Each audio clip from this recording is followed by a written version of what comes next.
As the world marched into the 19th century, a shadow fell over the once mighty Ottoman Empire.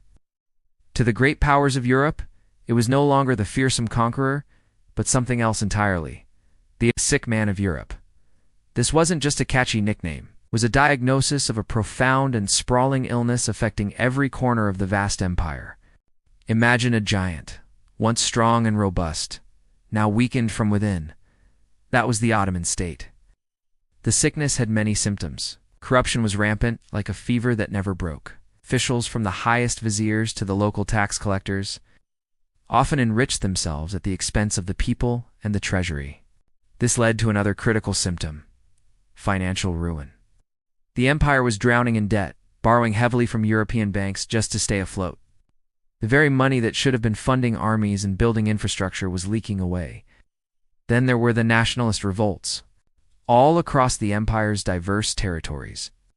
From the Balkans to the Arabian Peninsula, people began to see themselves not as Ottomans, but as Greeks, Serbs, Bulgarians, and Arabs. Fired up by the new ideas of nationalism sweeping across Europe, they rose up, demanding independence.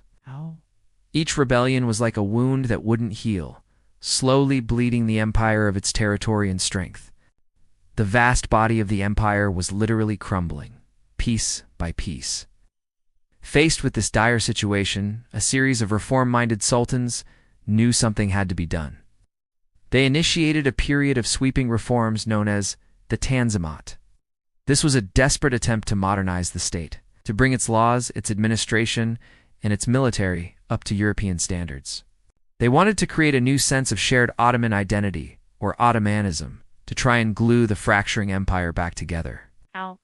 New schools were built, a more efficient tax system was proposed, and the legal code was overhauled to grant more rights to non-Muslim subjects. But this was a frantic race against time. For every step forward, there seemed to be 2 steps back. The deep-seated internal decay was incredibly difficult to reverse, and who stood most fiercely in the way of change? The Janissaries. This once elite fighting force had become a deeply conservative and powerful political group. They saw modernization, especially of the military, as a direct threat to their own power and privilege. They resisted the reforms at every turn, sometimes violently. Ultimately, this proved to be a fatal combination.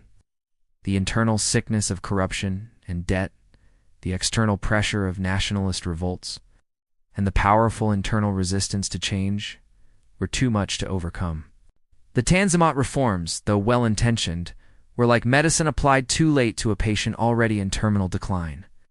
The sick man of Europe was on a path from which there was no turning back, setting the stage for its final collapse in the 20th century. Thanks for watching. If you found this piece of history fascinating, don't forget to like this video and subscribe for more stories from the past. See you next time.